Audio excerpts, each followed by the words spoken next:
السلام عليكم ورحمة الله تعالى وبركاته. صاحبة قيمة بدن مeel kasta ay joogtaan waxaan idin leeyahay fiid wanaagsan. waxaad ku soo dhawaataan muuqaal cusub aan kaga hadli doono wararka suuqa liisiga oo caawa ka cusub. hataa janalka aarka sports ku cusub tahay subscribe saaro si ay ku soo gaaraan muuqaalada soo socda. muuqaalkan sheergaray si ay ugu soo biiraan saaxiibada ciyaaraha xiiseeya. mahadsanidin. soo dhawaada mar kale.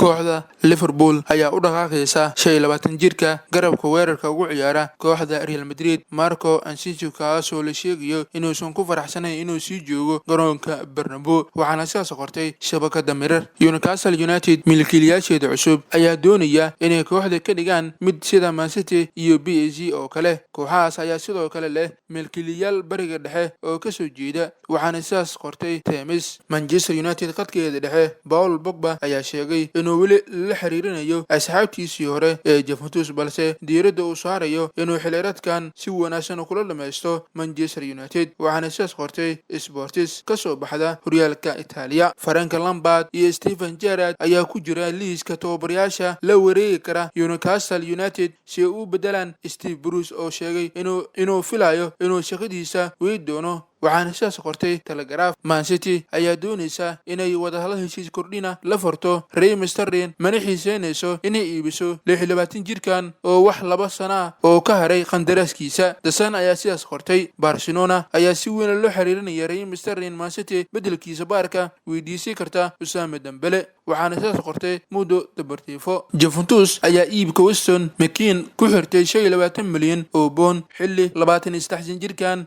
Mareykanka la xiriirinayay kooxda Tottenham. waxaana sidaas qortay Calcio Mercato. Valencia, Real Betis iyo Real Vallecano ayaa lagu wadaa inay ku tartami doonaan 32 sano jirka kooxda Inter Milan Alexis Sanchez, kaasoo la filayo inuu kooxdaas ka baxo bisha January. waxaana sidaas qortay Gazzetta dello Sport ee ka soo baxdo horyaalka Itaaliya. ugu dambeyn, kooxda AC Milan ayaa xiiseynaysa inay Barcelona suuqa January kala soo seexato 27 sano jirka daafaca dhexe ugu ciyaara Barcelona ee Samuel Umtiti. waxaana sidaas qortay Calcio Mercato. saaxiibayaal, kuwaas waxay ayaan wararkii suuqa liibsiga caawa ka cusub. fikirkaada waad ka soo dhiibi kartaa muuqaalkan sheergaray. waad ku mahadsantihiin daawashada muuqaalkan. intaan muuqaalka xiga isku arki doono, sidaas iyo nabadgelyo.